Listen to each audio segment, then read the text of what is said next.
Donc les précautions à prendre quand on reçoit une personne en kinésiologie pour son animal, surtout on doit s'assurer que le propriétaire a fait consulter son animal quand il s'agit de problématiques dans le cadre d'une maladie ou d'un symptôme physique.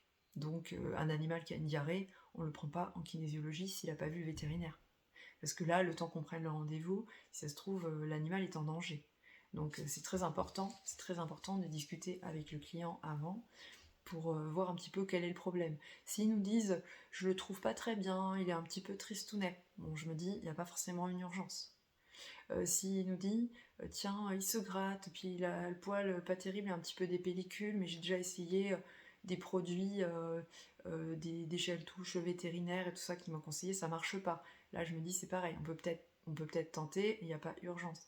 Maintenant, quand il y a des problèmes plus graves, l'animal mange plus, l'animal a une diarrhée, enfin voilà, des trucs où là, il peut y avoir des maladies plus graves derrière. Et là, surtout, il faut que l'animal consulte un vétérinaire en premier, de façon urgente. Et nous, on interviendra après. Il faut s'assurer que si un animal a des douleurs structurelles, boite ou des choses comme ça, ou des chevaux qui boitent, ben c'est ostéopathe, maréchal ferrant, vétérinaire, voilà, il faut d'abord qu'il aille voir ça. Nous, on peut pas faire de miracle. Il a un abcès au pied, il a un abcès au pied, il faut le soigner. Pareil pour des problèmes de comportement. Euh, voilà, si en discutant avec la personne, on se rend compte qu'elle a peut-être pas tous les outils nécessaires pour mener à bien le dressage de son animal, en fait, voilà, il faut peut-être plutôt consulter d'abord un professionnel. Euh, un professionnel pour ça. Par exemple, j'ai eu le cas d'une dame qui m'a appelé, voilà, j'ai un cheval, il m'a fait tomber, je voudrais faire une séance de kinésiologie. Oui, ok, d'accord. Et du coup, ce cheval, vous l'avez depuis combien de temps? Qu'est-ce que c'est? Bah, c'est un cheval réformé de course. Je dis, vous montez à cheval depuis longtemps? Non, non, j'ai pris quelques cours dans ma vie. Là, on sait que ça sert à rien. Là, ce qu'il faut, c'est prendre des cours d'équitation, c'est faire venir un moniteur ou un dresseur pour voir un petit peu si l'animal pourrait correspondre à cette personne et à son niveau surtout, et prendre des leçons pour progresser. Là, la kinésiologie n'y fera rien.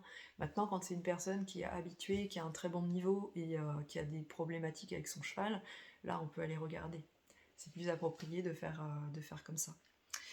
Euh, Ensuite, on a aussi la déontologie. Donc voilà, en cas de traitement, on a vu que notre animal, quand il a un souci de symptôme ou une douleur ou une maladie, il a vu un vétérinaire bien sûr, et peut-être qu'il a un traitement.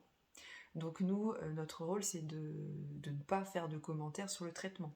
Parce que parfois, les clients nous demandent « Qu'est-ce que vous en pensez de ce traitement ?» Moi, j'y connais rien. Je suis pas vétérinaire, je connais pas les produits, je suis pas formée pour ça, je suis pas compétente.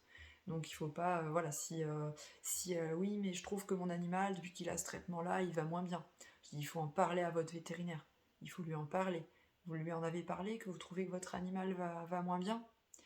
Alors parfois c'est oui, mais il a pas l'air d'entendre ce que je veux dire. Bah, dans ces cas-là, il faut demander un deuxième avis vétérinaire. Allez voir un autre vétérinaire si ça vous convient pas trop.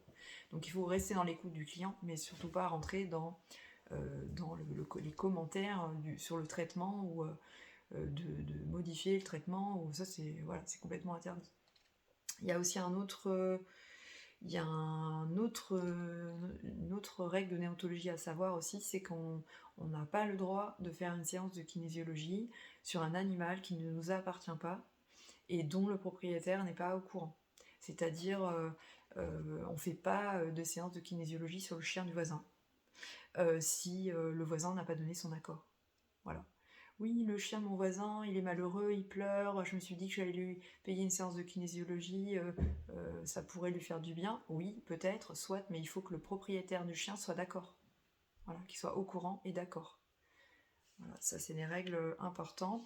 Ensuite, on gardera en ligne de mire qu'on respecte les convictions du propriétaire, que c'est pas à nous de faire un choix à sa place, que c'est pas à nous d'axer son choix. Hein. Nos commentaires personnels, nos croyances personnelles, nos croyances religieuses vont rester pour le domaine du privé et surtout pas en tant que professionnel.